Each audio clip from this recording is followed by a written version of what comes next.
హరి ఓం. ఆది శంకరాచార్య కృత Prabodha Sudhakara. The nectar ocean of enlightenment. విషయేంద్రియయోర్యోగే నిమేష సమయేన యత్సుఖం భవతి విషయనష్టే దుఃఖం యావజ్జీవంచ తతయోర్మధ్యే.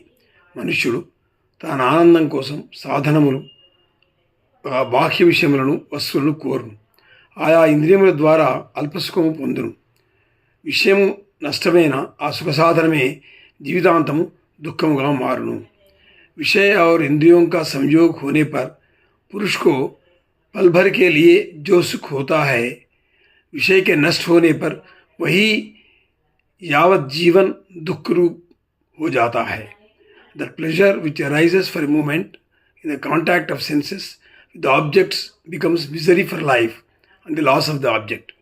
ओम शांति शांति शांति. हरि ओम.